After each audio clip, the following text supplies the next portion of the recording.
नमस्कार दोस्तों, स्वागत है आपका हमारे YouTube चैनल में। आज की वीडियो में हम भगवान श्री कृष्ण की वाणी से समझते हैं कि असल में हमारी जिंदगी में दुखों का कारण क्या है। वीडियो शुरू करने से पहले एक बार सच्चे मन से सभी बोले, जय श्री कृष्ण। दुख क्यों मिलते हैं? श्री कृष्ण अर्जुन से कहते हैं कि जब ज्ञान की धारा जब बहती है तो सबसे पहले मोह को नष्ट करती है।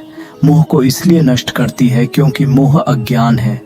सिकंदर से एक साधु ने कहा था कि तू पूरी दुनिया जीत लेगा, इसके बाद क्या करेगा?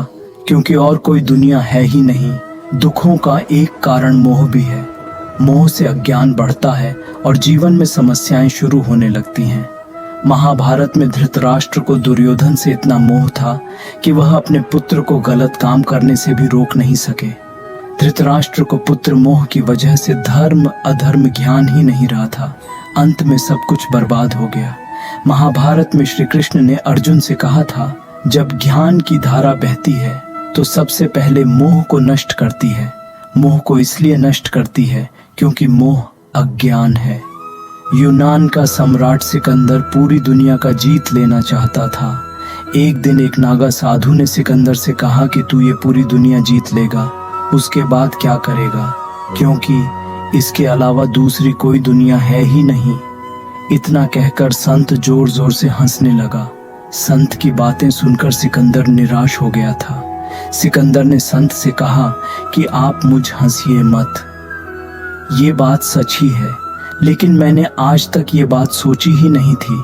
सिकंदर ने अभी दुनिया जीती नहीं थी, लेकिन जीतने के विचार से ही वह निराश हो गया था, क्योंकि दुनिया जीतने के बाद कोई और मोह नहीं बचेगा। सिकंदर ने संत से कहा कि आप हंस क्यों रहे हैं? संत ने जवाब दिया कि तू पूरी दुनिया जीत लेगा तब भी तुझे निराशा ही मिलेगी, क्योंकि तू दुनिया को जीतने के मोह में बंधा है, जबकि मेरे पास कुछ नहीं है, लेकिन मैं हमेशा खुश रहूंगा क्योंकि मुझे किसी चीज का मोह नहीं है। मोह की वजह से जीवन में दुख ही आते हैं। मोह घर परिवार से हो सकता है, सफलता का मोह हो सकता है, सुख सुविधा और मान सम्मान का मोह का हो सकता है। जहां मोह रहेगा वहां दुख तो आएगा ही। मोह जब सफल होता है तो दुख मिलता है, और जब असफल होता है तब भी दुख ही मिलता है।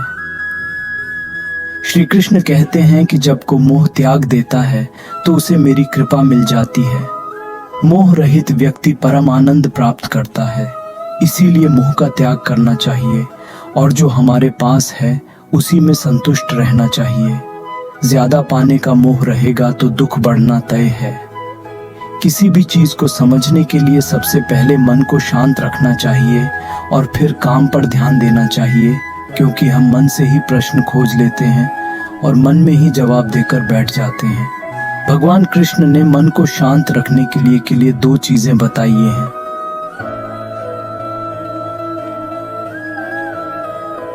पहला, ध्यान लगाना या मेडिटेट करना। दूसरा, वैराग्य भाव सीखना। अब ध्यान या मेडिटेशन शब्द सुनते ही आप में से कई लोग कहेंगे कि आप आंख बंद कर सांसें अंदर बाहर नहीं ले सकते। यहाँ हम सब गलती कर बैठते हैं। मेडिटेशन या ध्यान का मतलब सिर्फ आंख बंद कर बैठना नहीं होता। मेडिटेशन का मतलब होता है अपना पूरा ध्यान किसी चीज पर लगाना और उसे हटने नहीं देना। अगर आप रोटी बना रहे हैं तो सिर्फ उस बात पर ध्यान दीजिए। अगर आप पिक्चर देख रहे हैं तो अपना पूरा ध्यान पिक्चर पर लगाएं। ये मत सोचिए कि पिक्चर देखकर आप अपना कितना वक्त बर्बाद कर रहे हैं। जब आप जीवन के हर छोटे बड़े काम को पूरे ध्यान से करते हैं तो आपका जीवन ही एक मेडिटेशन बन जाता है। ऐसे जीवन में शांति, स्थिरता, साहस और सफलता का होना अनिवार्य है। वैराग्य भाव। दूसरा उपाय, वैराग्य का अर्थ यह नहीं कि आप सब कुछ छोड़कर जंगल में जाकर बैठ जाएं। वैराग्य का सच्चा अर्थ है कि आप जो काम कर रहे हैं उसका क्या नतीजा या रिजल्ट निकलेगा उसकी चिंता ना करें। जैसे अगर आपने कोई इंटरव्यू दिया, आप यह कर सकते हैं कि पूरे मन से तैयारी करें और अपना बेस्ट देकर आ जाएं। वह नौकरी मिलना या ना मिलना आपके हाथ में नहीं है। इस नतीजे के पीछे अलग अलग चीज़ें हैं जो आपके बिल्कुल कंट्रोल में नहीं। तो जिस चीज़ के बारे में आप कुछ कर नहीं सकते उसके बारे में चिंता भी ना करें। यही वैराग्य का सच्चा मतलब होता है और यही है भगवान श्री कृष्ण का दूसरा उपाय मन को चिंता की लपटों से बचाने का। याद रखिए, आप पूरे के पूरे इंसान हैं, समझदारी, संयम और कुशलता से भरे इंसान। आपका मन जब भी कौए की तरह अलग अलग बातों पर आपको परेशान करने लगे तब अपने मन को भी प्यार से समझाइए और शांत कर लीजिए। बस अपने ऊपर विश्वास रखिए कि आप कभी अपना बुरा नहीं होने देंगे। मानव जगत में सब कुछ वैसा नहीं है जैसा वांछनीय है। प्रतिदिन अखबार चीख चीख कर मानव पीड़ाओं की दुहाई देता प्रतीत होता है। संसार की आबादी का शायद 10% हिस्सा भी यह नहीं कह सकता कि वह खुद को पूर्णतः संतुष्ट पाता है।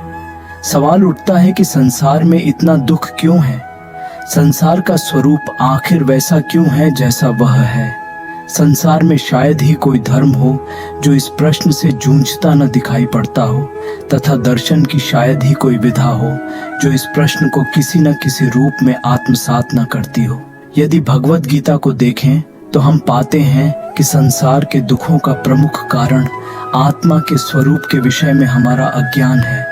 हम स्वजनों की मृत्यु की आशंका से ही भयभीत हो जाते हैं।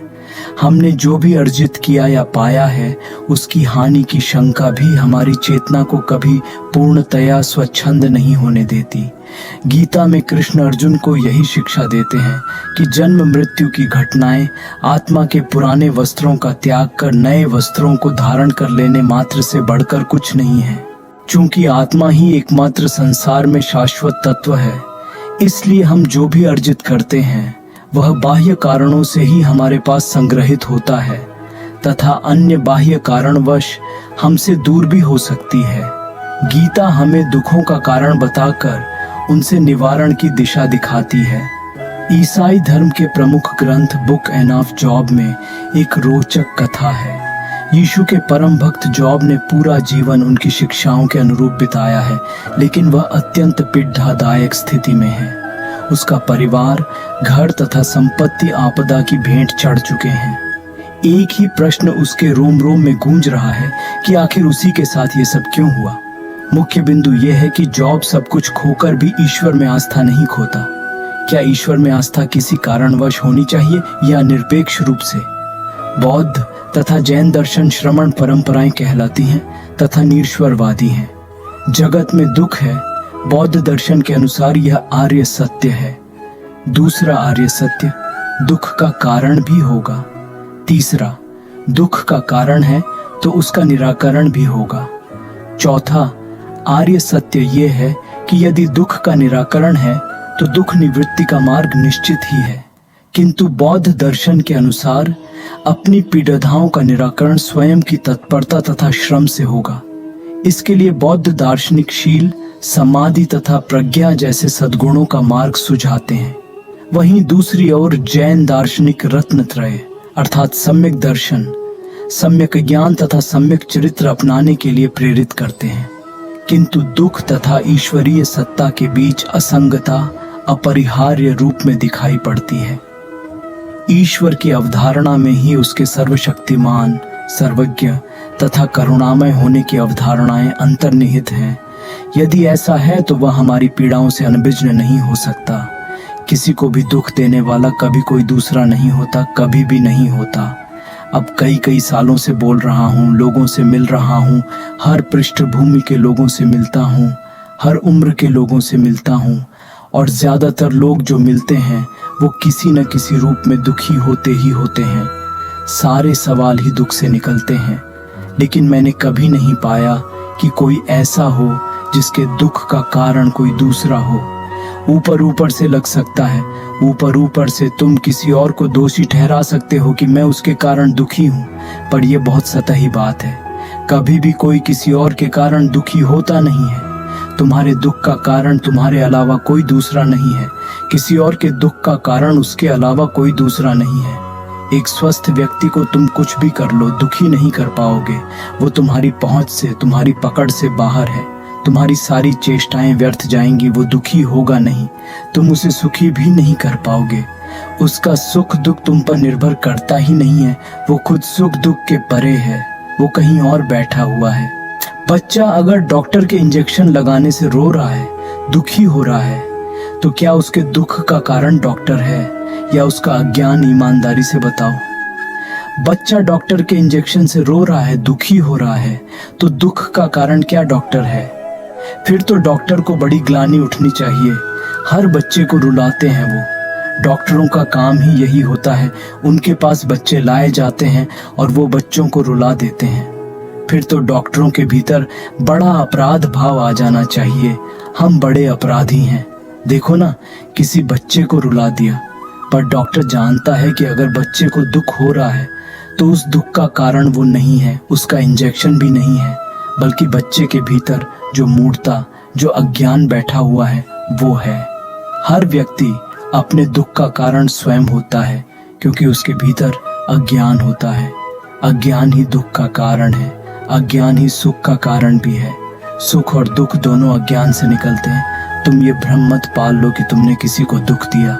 उसको दुख मिलता है उसके अपने अज्ञान की वजह से। उसको दुख मिलता है उसकी अपनी नासमझी की वजह से। तुम तो वो करो जो उचित है। कैसे जानोगे क्या उचित है? हमने कहा दुख का कारण क्या है? अज्ञान। तो उत्तर मिल गया क्या उचित है। अगर दुख हटाना है तो क्या हटाना होगा? अज्ञान। पर याद रखना, अज्ञान हटेगा तो दुख के साथ साथ सुख भी हटेगा। एक दूसरी मौज आ जाएगी, मस्ती आ जाएगी, पर दुख सुख नहीं रहेंगे।